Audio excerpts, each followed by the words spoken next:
Ladies and gentlemen, welcome to the BTB Movie Club podcast. My name is Tim Larson. We hope you enjoy today's movie discussion.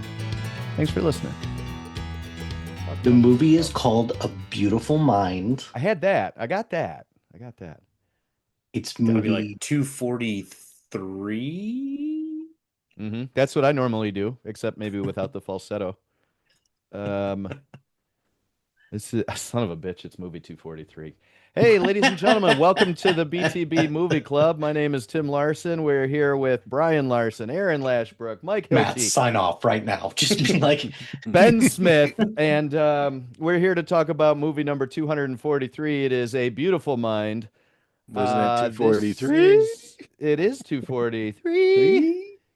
Oh, it's my turn to start this conversation. Excellent. Glad that I prepared. Well, let's go to the beautiful mind of the day. We'll start out with Aaron Lashbrook, who has dressed the part, and he's wearing a very colorful shirt, a jacket that is plaid, and unkempt hair. Aaron Lashbrook, you beautiful mind. Your thoughts on A Beautiful Mind? I tried. Didn't own a bow tie, even though he wore a tie from time to time. But the 70s were crazy, and I know this spanned quite a few decades, but man, the 70s were crazy for what they got away with wearing. Yeah. Wow. Never saw this, if you want to believe that. Wow. I did have reservations right off the get-go. As soon as this movie starts, the teeth prosthetics threw me off. There was a few things that I was like, wow. I guess overall, if I add all the good parts together, I'd give it a passing grade. But there was enough about it that I didn't care for that made it a little rough, made it more than a little rough. I've known about the movie since it came out. I remember seeing the trailers. It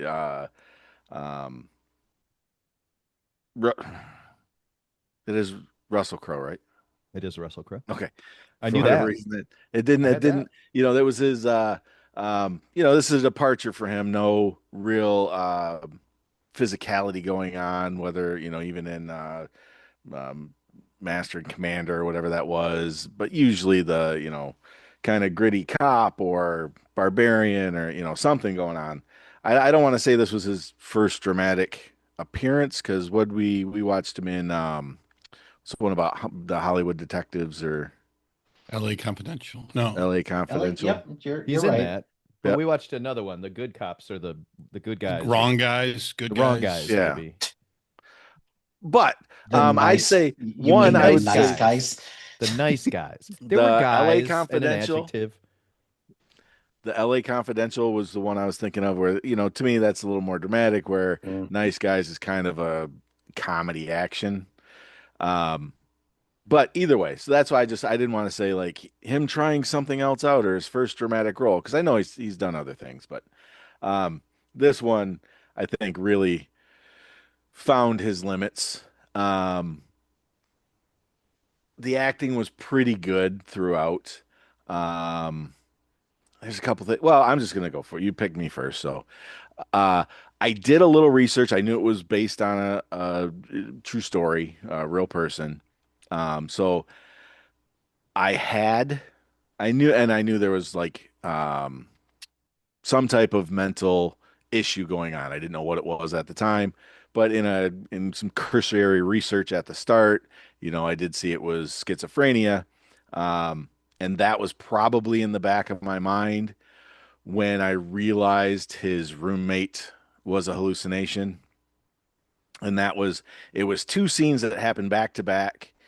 And I don't know separately if I would have caught it, but they played him getting like through his doctoral thesis or whatever, where he's in the room and the guy's kind of flipping through it kind of quickly, but agreeing with what he's writing. And like congratulates him, and his roommate's in the hallway and does like the exaggerated jump and kick the legs, and I was like, that was odd.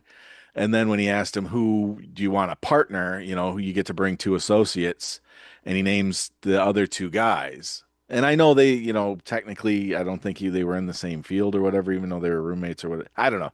It just seemed off um, that he named the other two guys. And then at the party afterwards, the roommate wasn't there. And I was like, oh, the roommate's not there. So that was my first inclination of that.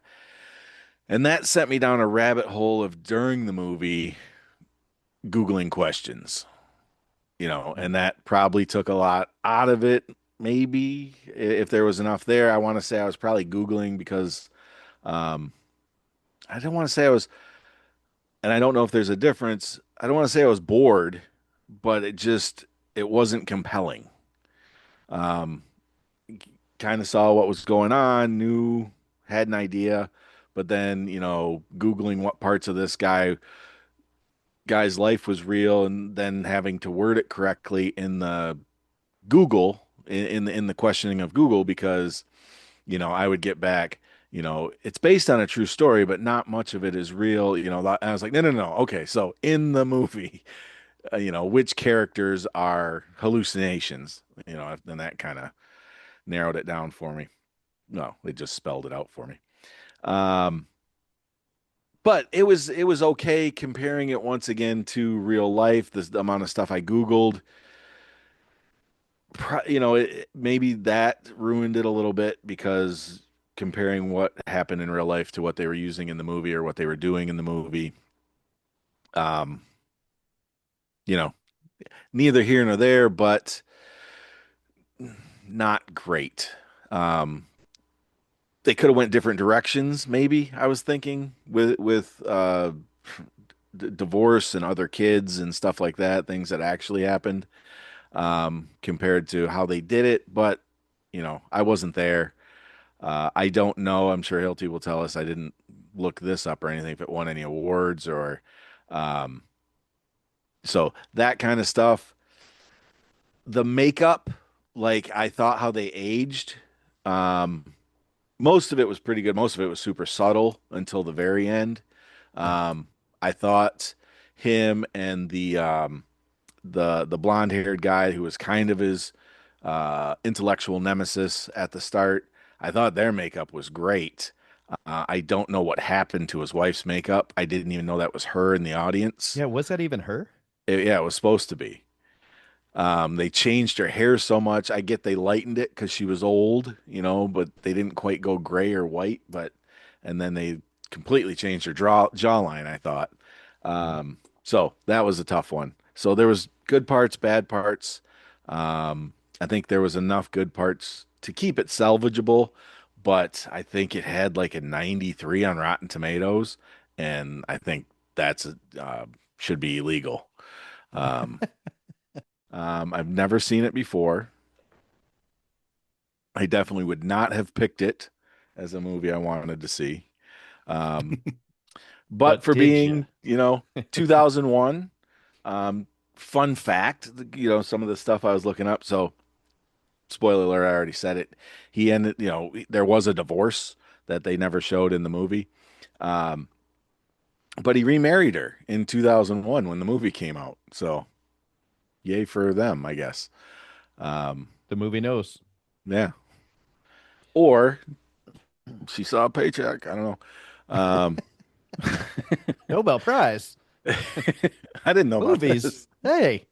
He won the Nobel Prize in '94. So, but yeah, glad I watched it. It's a movie that always heard of, never watched, and for whatever reason, it was just not on my radar of something to go looking for. So, Hmm. yay, movie group. So, would you say, just kind of listening to this, your negative feelings about this movie, are they about like the storytelling part of the movie, or just the things that they picked and sort of the lack of believability of certain scenes and characters? The storytelling I think was a bit janky. Okay. Um, and I know what they were trying to do. They were trying to set up the misdirects and stuff like that. Yep. I just don't think a lot of it worked. It might have been because I had looked up a few things, but I don't know. I don't think it was. I don't know if it was just the pacing was off. It just Mhm. really, and the teeth. I couldn't get past the teeth. And Is it the storytelling or the believability? It's the fucking teeth. yeah, it's just, and I don't think Russell Crowe's acting was. This wasn't his best performance. Mm. And that's why I had said they found his limits. Um, Yeah, there's a little bit of an attempt at a Forrest Gumpy type thing here that does seem a little iffy. Or maybe it's so right on, it's just like the character and it just doesn't play well. that could Um, be too. I've got three things that I was gonna say and I'll kind of wait until everybody gets their turn to say them. Does anybody have another movie that they were going to reference that goes along with parts of the movie that Aaron talked about? Because if you have something else that's a movie that does a similar thing, I would rather you guys say it than me. Doesn't look like anybody does. Okay, I so was this, one yep. I was what I kept thinking of was he was trying to do I don't know the name of the movie and I've never seen the movie, but a lot of the clips have been coming up recently, or maybe I'm just remembering because of this movie. Um, shit, I can't think of his name, but he is a handicapped individually. Stephen Hawking. No, no, no, no, no, not physically, mentally. Has a daughter, and moves in next to her, moves by her. He's walking a bunch of dogs. Um, he was in At Close Range. Um, he's in a Hilty has a look on movie. his face like he knows the answer, but he's not willing to say it out loud because he's enjoying this. You know who I'm talking. He's a super pretentious actor. Um, I'm Oh, pretty that sure. one. There's only one of I them. I'm am sure. Sam. We're talking about I am Yes, Sam with that's the one. What's his name? what's his Sean name? Penn. Sean Sean Penn. Penn. Sean Penn. There Sean you go. Penn. There you go. Milk. I was thinking I about Milk. had Kiefer Sutherland stuck in my head, and I think they kind of look a little bit alike, and I knew it They're wasn't also Kiefer both Sutherland. douchebags. Isn't he the one Wow. referred to in Tropic Thunder? Like, Is it him? I think Is it's that the him one? that he refers to. Yeah. I don't Okay. know if it's this role or Milk, but he's the one he's referring to I with don't the think he's. don't go full. I don't think he's mentally. I don't think No, Milk. Harvey Milk was not. He he's was talking about gay. He Sean Penn wasn't. was an I am Sam. He's talking about I am Sam. Yeah. Okay. Okay. The movie I was going to refer to out in 1999, and this is out in 2001, is The Sixth Sense, where we were all fooled by the is he in the room or is he not in the room? Oh. And I feel like some of what they were doing with the characters who are there and aren't there um, are are kind of playing off the wave of how good that movie went, where you don't know what's going on. Um, couldn't stop thinking it when I was watching it this time. I didn't think it when I saw it originally in 2001, but watching it this weekend, I was like, "There's this came out right after Sixth Sense, and I wonder if they're not just trying to, as an echo of the movie, not steal the idea, but as an echo." So, That that's totally plausible because one of the things I looked up when I was trying to figure out what was real life compared to real movie compared to a hallucination in the movie was I'm pretty sure I read that he actually didn't have visual hallucinations. His hallucinations were all audio, mm, auditory. So, mhm. Yeah. they completely made that up, maybe for what you're saying, Tim. Yeah, Hollywood. Well, it's much easier for people to visualize a hallucination when So, it's much easier, but also to your point, that also doesn't make it okay to do that. Yeah. Yeah. Well, Hilty, why don't you keep running with this? Your thoughts on Beautiful Mind? What do you got? Uh, seen this before. This, I mean, this movie gets a lot of flack for being a little bit overrated, especially for a Best Picture winner. Mhm. Um, and if you look at the other films that it was nominated against, I think the biggest one that I think the biggest reason is because it was going up against Lord of the Rings, The Fellowship of the Ring. And I think universally, most people are like, well, that one is pretty epic movie, so I don't understand why. But A Beautiful Mind is like the template for what a lot of like biopicky movies and historical dramas the Academy likes to recognize. So um, this kind of fits into that, and I am kind of the mindset as well as that I do think that this is a little overrated as well. Like for this to be in IMDb's top 250 at like 154 seems exceedingly high. And I think for me, the biggest things that kind of drive me like a little bit away from this one is kind of what Aaron said, is that it is a little dry, and maybe part of it for me also as well as the subject matter as well, because like equations, economics, like all of that stuff, I'm like, don't care, don't care about any Yeah. of this stuff. Oh, that's cool coming from the math teacher. No, I have a That's fun. degree in math, and I'm like, I don't care about any of this stuff. Yeah. So there's that. I do agree that Russell Crowe is pretty wooden in this, and I think that was kind of like a deliberate choice because he had met with John Nash a couple of times, so he tried to mimic a lot of what he did, but I think John Nash doesn't feel like somebody who you're just like, you know what, I want to make a biopic about that guy. Like, okay. Um, I think some of the things that they do visually are pretty cool, like the way he's visualizing the equations and the way that he's kind of just processing some of that stuff in his head. I think that's really cool, and I love when this gets spoofed or it gets people pay homage to it. Like when they do it in The Hangover, it's hilarious because it's like, oh, that's funny. And a lot of people think, oh, The Hangover is really smart for doing something like that. It's like, no, you idiots. It came from A Beautiful Mind first. So, And is it, like sorry to interrupt, is it Ron Howard? Am I remembering right? Did Ron Ron Howard, Howard do this yeah. movie? Makes And sense. this was kind of in the middle of a pretty good streak for Ron Howard because kind of starting with Apollo 13, he kind of got more into these like historical dramas. Um, so he did this, he did Cinderella Man a couple years after this, which was also Cinderella Man was really good. I really like that one. And this movie just feels very different from what Ron Howard has done, but compared to like a lot of his other movies, but it's the one that he got the Oscar for anyways. And that's kind of one thing that I'm kind of scratching my head a little bit about because it's like, oh, is like the direction is good. I would say the direction is probably one of the better parts of the movie, but but this also won the Oscar for best screenplay as well. One of I think it was let's see, best You got best screenplay. best adapted screenplay. That scene where he gets slapped in the bar alone is worth a best screenplay award. If not the Have You Met My Friend Harriet or whatever the name was, where his Mhm. friend sits down and he's joking that he's sitting on his imaginary friend. Good stuff in there.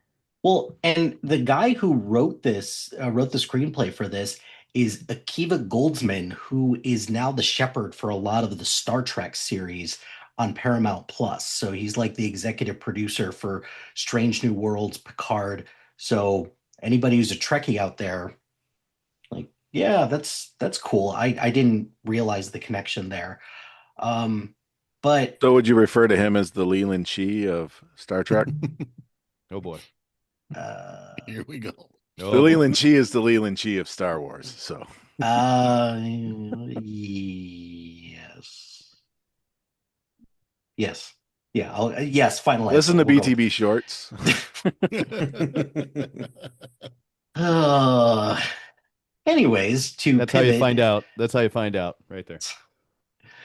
um, I guess the other big reason, and this is another thing to piggyback off of Aaron with, is that the the biopic genre in Hollywood is one where the creative liberties that are taken sometimes can be too much. And I get it. You have to make a movie that to some extent or another entertains, but for some of the creative liberties that they did, kind of seem like it kind of goes a little too far. So, for example, the whole thing with schizophrenia in this, um, the Aaron mentioned the auditory versus visual hallucinations, which you know they I'm sure the director or the writer chose to do that just to give the audience more of a visual cue because it's harder to hide an auditory hallucination versus a visual hallucination, even though I don't know. Like I don't know about anyone else. Like I felt pretty confident pretty early on. It's like, oh, he's fake. Like he's clearly not there. But maybe that's just me, Which or one, maybe I'm just Charles or the Ed both, Pollock's guy? both. So, Pollock. What is this actor's name? Ed Harris, Yes, Ed Harris. yeah, who played Pollock in the. Never Right. mind. I'm just putting some shit And it together. was Vision who played Charles, right? Paul Yeah. Bettany, yeah. Um, then also nothing about Nash's illegitimate son. And with the schizophrenia as well, the biggest thing is that the way that they treat his schizophrenia is that it feels like he just mysteriously cured himself of schizophrenia. And that is a gross oversimplification of what schizophrenia patients have to go through. Um, that there is treatment and there is years and years of recovery and like adapting and everything like that, but you're never fully 100% cured to some extent or another. So just the way that the film portrays that, I think, is just it got a lot of flack for that, and rightfully so. It should get a lot of flack for that.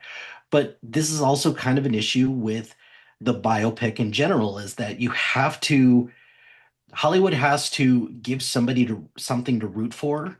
Like for example, Bohemian Rhapsody got a similar amount of flack because it pretty much absolves Freddie Mercury of everything and just kind of blames everything on this one guy that's just lacking him around the whole time. It's like, no, people are responsible for their own actions. And it's the same thing in something like this where they they want to give the audience a big triumphant moment where he's quote unquote cured, and that's not how it goes. And I understand that this is a movie, it's not going to follow somebody's real life 100%, but just with the sheer amount of liberties that were taken, this really isn't about John. This sometimes doesn't feel like it's about John Nash. It feels like it's about a different guy similar to that, but just kind of following similar beats. And overall, I enjoyed this the first time around, but like I haven't seen it since. And this is one where I was like, okay, I watched it again, and this kind of validated some of the feelings I had before, which was it's a little boring, it's a little dry for me. Um, Even though like watching this again, I thought, the dialogue was a little bit more engaging than I remember because, I was in high school when this came out and I was like, this is dumb. But now I'm like, it's not dumb. It's just not for me. And I think that's okay too. So, um, other than that, I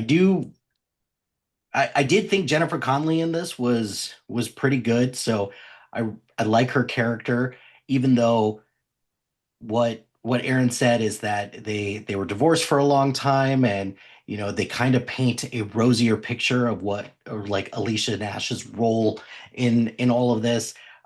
So there's some issues there, but overall, I thought her performance was really good. She also beat out a lot of people who were really lobbying for this role. Like Emily Watson, who she's a British actress. She wanted to play the role, but they were like, no, we need an American for this. Um, a bunch of other people wanted to play the role, but they were either too old or not experienced enough. And they settled on Conley because she she had just pretty decent chemistry with Russell Crowe, which okay, I can see that, I suppose. But also she just had a warmth and humanity that the movie needed. So I really liked her. Good for her. She won the Oscar for this. So cool. Um, yeah, that's about all I got with this one. I remember seeing this the first time when she opens that window in the classroom. I was like, "Who is that? Hmm. She is smoking. Who is that? I have no idea who this is." And somebody recently, I saw a meme that was like, just in case you forgot, this is what Connolly looked like when she was younger, and it had that scene. And I just saw that within the last week or two, and I was like, "Oh yeah, I remember that scene." So funny that this comes up. We're tearing this movie apart, and yet it won the Oscar, and it just makes me think more and more that scene from Tropic Thunder is more accurate than we give it credit for. Brian, if anybody's going to have voices going off in their head, it's either you or me. Let's go to you and first of all, discuss any voices in your head, and secondly, your thoughts on the movie A Beautiful Mind. Well, the voices in my head have told me not to talk about them, so I won't. I Smart. just ignore them. Smart. That's how dreams die. Dreams and nightmares, that's how they die. We Ouch. just ignore them. Mhm. I've never seen this movie. Oh. I thought about watching it several times. I actually thought about using it in here at different times. Um, so it was different. I wasn't expecting it, I guess is what I should say. I thought it was more of a like, look at the success of this person who was on the spectrum before we knew what the spectrum was, kind of. That was how I was looking at it going into it. And then it was, I didn't see like, it took a little bit for me to realize, okay, he's making all this stuff up. And it was like, I felt bad for like Jennifer Connelly's character, the wife, and, the kid. And then that's just mental health, such a hot topic right now, whenever we get into it, and you get into these things. So the movie was a little forward thinking, or however, whatever I'm trying to say on that. I too didn't think Russell Crowe did a bang up job as an actor in this. Jennifer Connelly, I don't know either on her, but I thought just the part, and she did what, the sympathy involved, she brought that out in me. So there, I did have thoughts for her and desires, but that's different. Thank you for clarifying. It's good that you said The- and. um, by the way, she still looks hot. That Yeah. Top Gun Maverick, fucking phenomenal. Yeah. Yeah, I didn't know where Uh, Tim was going with that. Remember when she used to look good? I was like, what? She That actually, first image had lasting marks. That's all I'm saying. Carry. well, I remember her in, oh, now it's going to elude Career Opportunities, where That's the she's one where hanging out in a she's Target. locked in Yeah. Target at night. Yeah. Yeah, that's Oh yeah. With, no, not Ducky. Who was it? no the one from Dude, where's Suicide my car? Kings. Oh. I don't know his name, but I can look it up. Anyway, sorry, I digress. Um, the I thought the movie actually was a lot longer than it needed to be. It felt drawn out. Like I paused it at one point, and I was at like an hour and 10 minutes, and I was like, oh no. So, but the other thing, and I was going to look it up. I actually just got done watching it like 15 minutes before When that text went out, like, "Are we doing this tonight?" I was like, "Huh, okay."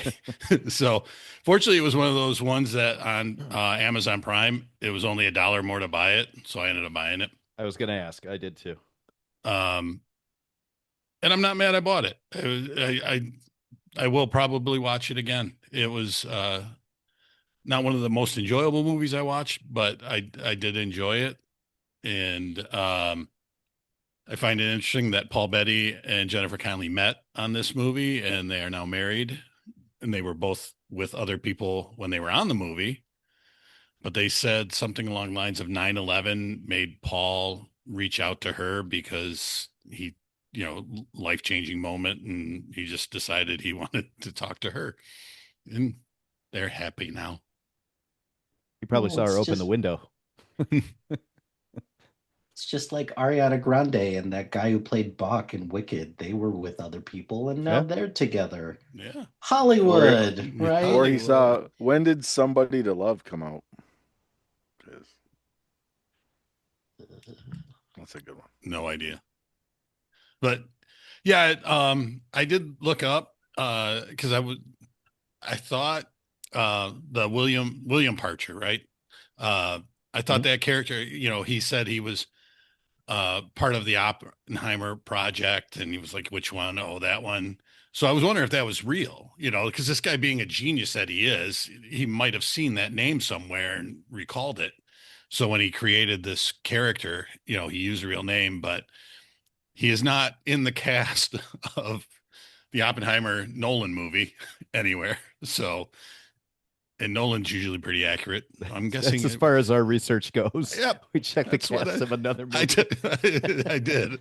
Well, I was on IMDb anyway, so Yeah. it was like, I we'll mean, check it out. if Nolan did the research, then why do we Yeah. have to? It's So 3 hours. all good. If he can't sneak that guy's name in 3 hours, then he's not Yeah. trying hard enough. But yeah, overall, good movie.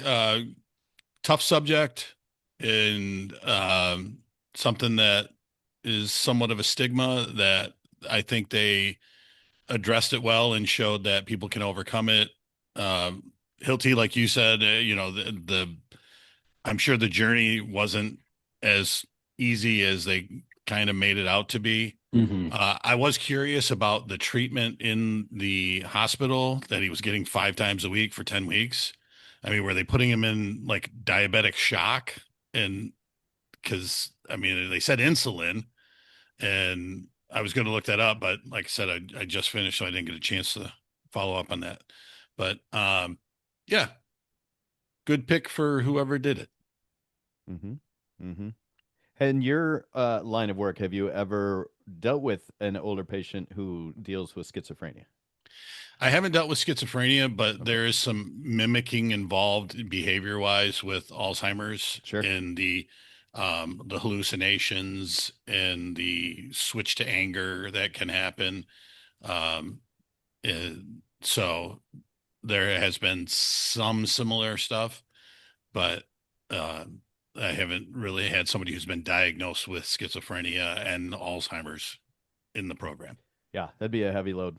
Matt, we go to you over there, and I'll ask you the same thing. In your line of work, have you run into anybody diagnosed with schizophrenia? No, Okay. no. Your thoughts on A Beautiful Mind? I like this movie. This came out when I was in college, and as Tim mentioned earlier, because we are math teachers in the high school level, we have math degrees. So I was right in the middle of getting my math degree when this came out. So I thought it was awesome, and I thought I was going to be a famous mathematician when I grew up. And Um, and look at you now. and look at me now. I'm teaching high school algebra 2. Getting Come slapped so by hot far. chicks in the bar. Hey, I am also teaching high school algebra 2 right now, just so you Look at know. that. Let's go. I do Let's not go. have a math degree though. So, yeah, the Brian I think mentioned, or maybe it was Hilty. No, it was Hilty mentioned like the equations and they use the light thing. I read like that was like their way of showing like when he got a you Oh, know saw a pattern. yeah, saw a pattern or whatever, they did the light thing. I I went so far as to I bought grease pencils. I don't know if I'm sure most of you know what those are. Maybe not. It's like if you're old school, your college professors might have put them on the overhead and written on the overhead with the grease Mhm. pencils. They sold those at our bookstore at my college, and I bought some so I could write on the windows in the mirror because I thought that was the coolest thing in the world.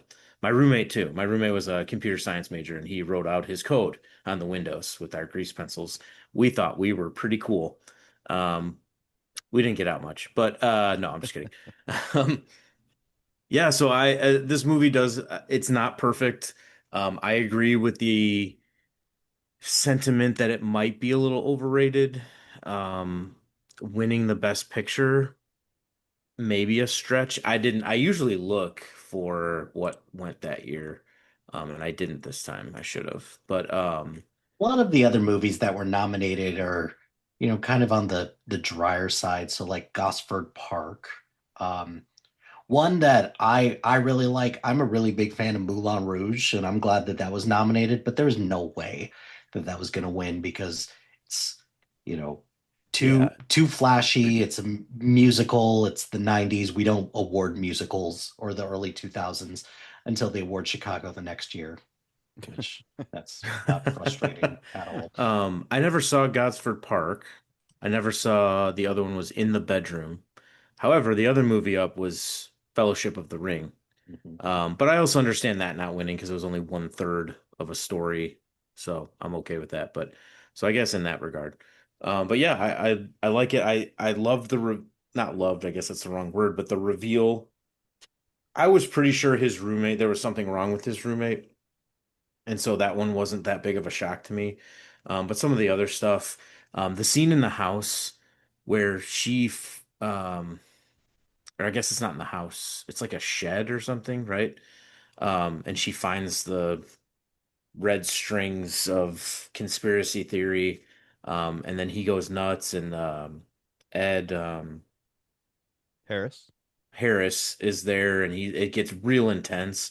That's a great scene. And then he stops the car and he realizes, oh, it's the little girl. That's why it's not real. Like his logic center finally takes over. Like he's obviously a very logical person. He's a mathematician. Um, and he says, what does he say? That she never gets older or whatever he says. I love that scene. I think it's great. I don't think he was instantly cured. I think there was a lot of medication involved that kept him sort of on the level, even when he was older. Although I did read that he actually wasn't taking medication during that ceremony, but they didn't put that in the movie because they didn't want people not taking their medication. Like Oh, it was a big, they're like, we don't want to promote that. That's a bad idea. I had Um, I had read that he stopped taking a lot of his medication because they were messing too much with his intellect. He was having too much yeah. mental uh, brain fog. So he was like, "No, I'm just gonna do this the old-fashioned way and just get over it." No, he had other treatments, non-medication treatments that he tried for a while. Um, yeah, just lifelong battle for Yeah. him. it's another Yeah. So performance issue according I to the movie as well. Um, yeah, so I mean, I don't have much to add. I did read about some of the stuff they left out, and now I can't find it. I had it up somewhere, but um, some of the stuff they had left out about his life, obviously the divorce, somebody already mentioned that. They left that out. He actually had a child with a woman earlier, and they left that out. Um, there was some indication that he had some affairs with men, and they left all that out. Um, Apparently, because they didn't want homosexuality and schizophrenia being like linked. They didn't want to like even make that like a thing, because it's not true. And apparently, he was a little anti-Semitic, so they left that out too, which is probably a good idea. It's just saying, but yeah, so like I said, this movie will always have a special place in my heart, good or bad, because of when it came out and what I was doing at the time. So the first watch was great. The second watch was actually good too, because now you know, right? And now you can kind of start to pick out the little things that the little I'll say breadcrumbs that they leave for you in the movie to tell you about what's actually going on. But yeah, after that, I agree with you, Mike. It's a little dry, but I'm a big math nerd, so like that stuff is interesting to me too on a certain level. So yeah, good stuff, good pick. Glad we watched it. Would those be Thanksgiving breadcrumbs? Uh, Sure, okay. sure. All right. Okay. So I asked the guys who aren't here if they wanted to throw in a pick for who, a guess for who picked this movie, and I haven't heard back from them. So the end of this might be a train wreck. Um, I also saw that it was rent it for $3.99 or buy it for $4.99, so bought it. And I'm with you guys. I don't know how many times I'm going to rewatch this. The $3.99 might have been fine. Um, I'll tell you what my problem with it is the pace and the music. It just feels so slow, and the music doesn't help. The music is very prevalent but very drony, and I'm just watching the scenes like, come on, man, let's get from point A to point B without me feeling like I need to go to sleep. You know, I don't really mind the departure from the truth to the story because I'm not motivated enough to go look up the actual truth. I'll just watch the movie and assume that that's all the reality I need to know. Um, and if somebody asked me about John Nash's real life later, I would look it up for that reason. But yeah, it's just the pacing just drove me crazy. I mean, even when there was an action scene, like he would go to drop off the letters in the creepy Scooby Doo mansion, and like even when cars would come up and he was scared, like the music just kind of was slow and drony, and I was like, you could have done a much better job with pumping some suspension in there or something. So that I don't know, that always bothered me. I thought the performances were fine. Um, Ed Harris is always a good performer, and I don't know. Russell Crowe didn't really bother me here. I don't know if he wins me over, but he did definitely didn't bother me. I thought it was a good performance, and I'm still gonna go back to it. I think that scene in Tropic Thunder makes more and more sense, and was thinking about this movie when that line came up. Um, Rain Man is quite a bit before this, right? 80s. 89, It's in the late 89. 80s, Yeah. and so I kind of wonder if that doesn't affect how these movies get picked. Like, oh, that performance in Rain Man was so good, and then let's do this one and give this actor a chance to portray this role with somebody who's dealing with its diagnosis kind of thing. And I'm wondering if that's how it gets favor for something like winning an Oscar for Best Picture, because all of us are tearing certain parts of this apart, except for Matt, who was writing with grease pens on the window. Um, so yeah, I kind of align with you guys. I will say I have had a schizophrenia patient as a student. Um, very early in my career, I'm getting ready for a test one day, and I was going to do a little review before doing the test. This was at a time where we had 90-minute blocks of time. And so I'm doing a little review before they take the test. They're some lower achieving kids. And there's a knock at the door, and it's the principal, the assistant principal, and the police liaison at the same time. And I was like, what did I do? Like, holy shit, what did I? Come on. I thought I'd make it further than this during the career. So I get out there and they're like, is this student there? And I was like, yep. And they go, I said, what's going on? And the assistant principal said, she's a threat. And I was like, to who? It's like, because I'd like to know if it's me, while we're standing here in the hallway. And they're like, to everybody. Apparently, she had brought a rather large knife and was cutting up the bus seats on the bus on the way to school. And one kid saw and did the right thing and said, hey, this kid's got a knife, and brought it to Wait a school and second, was wait a second. What did carving the up bus. what did the seat do to her though? Yeah. The what I ended up she said later is the voices told her to cut up that bus seat. Hmm. And so the principal came in and asked the girl to go out and talk in the hallway, and they had this meeting. You can't expel a student from your school district if the behavior is something that is a result of a diagnosis. You don't have to have them in your school. You can pay for them to go to a more appropriate setting, but you can't just expel them and go, this isn't my problem anymore. That's the law. It's been for a long time. So we had this meeting to determine whether it was, part of her diagnosis or if it was just actions. And you have to have a regular education person in there. So I go into this meeting and I'm like, what the I mean, like, I was a really young teacher. Like, what am I getting into? And so she came back later in the year. And before school started, she came into my classroom and she was between me and the door. And I was like, okay, what voices you listening to today? You know? And she just went out of her way to say, hey, you said really nice things about me at the meeting. And I just want you to know it really meant a lot to me. So thanks. And then left. And I was like, thank God. You know, Steve Buscemi crossing your name off the list. yeah, seriously. But like you guys are talking about, it was auditory for Nash, not visual, and this is what it was the case with this young student, and I just can't imagine anybody dealing with that. And it comes across in this movie like he's perfectly rational about just about everything other than seeing these people.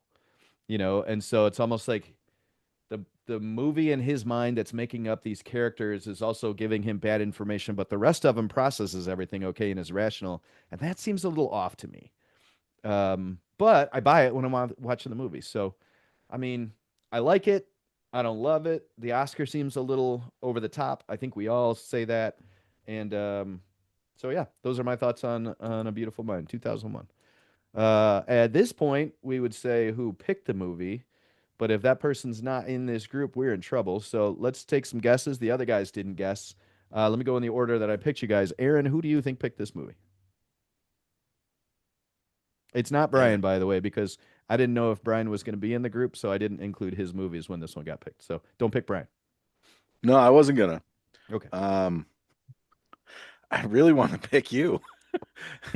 But that's getting so old. But I really think I was thinking it was you, actually you, until Matt started talking. And then I kind of wanted to make it Matt, how much he loved it and got grease pens and chewed on them or whatever he did with them. What? God, I really did think it was Tim. I really do think it was Tim. I think this. I got to pick Tim, and it's not. Anybody's surprised. This that Aaron isn't. picked This me. isn't for a bit, or All right. this is Well, actually. he's Actually, finally I going think with Tim his picked. gut. He's finally going with his gut, and his gut says picked him. Hilty, who do you think picked this movie? I did want to pick Brian, so I think I'm gonna stick with that. All right. Sure.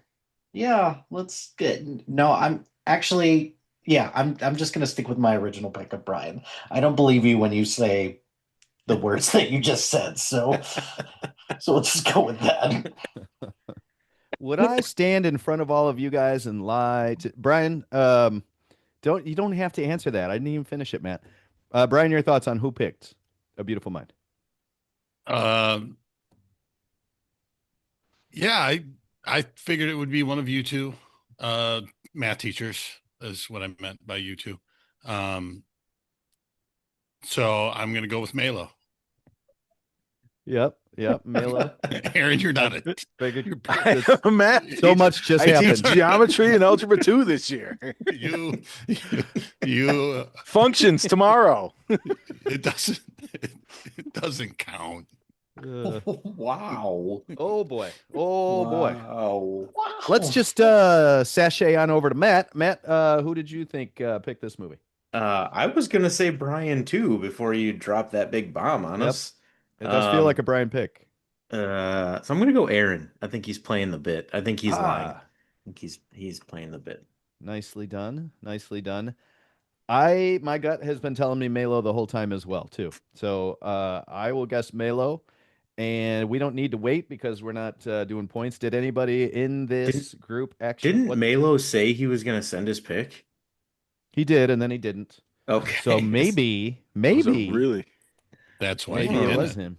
So let's just do the reveal. Did anybody in this group pick this movie? Ah, it was Matt. It was so Did any of long us ago, actually though. guess Matt? None. One of us guessed Matt. No, I was gonna. Ryan my was second gonna- pick wanted before to. Matt started talking was Damn Dan. it. I was like, Did well, you write it down? well, no, because I just wrote it down Oh. because it was Tim. Like I had a hard time between Tim and Dan. You Hmm. weren't even, I didn't think about it as like math. And Dan, it was just because, it was because of One Flew Over the Cuckoo's Nest. I don't know why. I was like, it's kind of deep. It's kind of, Yep. I don't know. But I was A pattern. There's a pattern. yeah. All four of us are like, this movie's just okay. I don't know, blah, blah, blah. Matt's like, I love this movie, guys. I had grease I know. pens and I was a math Yeah. and I was going to be a That's giant what's math. funny. person. This is my People favorite movie I ever say watched when I that was a in- kid. The rest of us are like, no, Milo. I don't. We deserve everything that happens to us. For That was God's good. sake. All right. So Nikki has made this very fancy bag that looks like it used to maybe have dice in it for a board game. And she has printed out all the movies. Brian, yours have been added in at this point. And so she no longer wants to be part of getting texts at 9 to 10 o'clock saying, what's the next movie? So this is what we decided to do. The next movie being picked is... Ooh. I already have a guess. It is 1995's Empire Records. 1995's Empire Records. Is that many guess you? Hmm? Matt didn't even do that. He threw a guess over to me to try to throw Yeah. everybody off at the end. Yeah, he did go to falsetto again, though. How many of Oh you guys yeah, I have guess seen I was Empire last. I Records? didn't really need to throw anybody off. Did I? Have you guys seen Empire Records? Yes. It's been a long Yeah. time. Okay, all right. Fun movie. So this will be an enjoyable watch, and we'll take another guess next week and see what happens. So, we don't that'll need be it. another guess. It's you. well, see, now you sound like Aaron. And It's gonna be weird because it's gonna be like 9 guesses in a row. It's been Tim. I mean, you got to be right sooner or later. That statistic is for sure. So, all right, everybody. The movie is Empire Records. We'll see you next week. That will do it for today's episode of the BTB Movie Club podcast. Thank you, as always, for listening. We know we enjoyed ourselves. We hope you did too. Have yourselves a great week. We are partnered with the SBDM Crew Podcasting Network.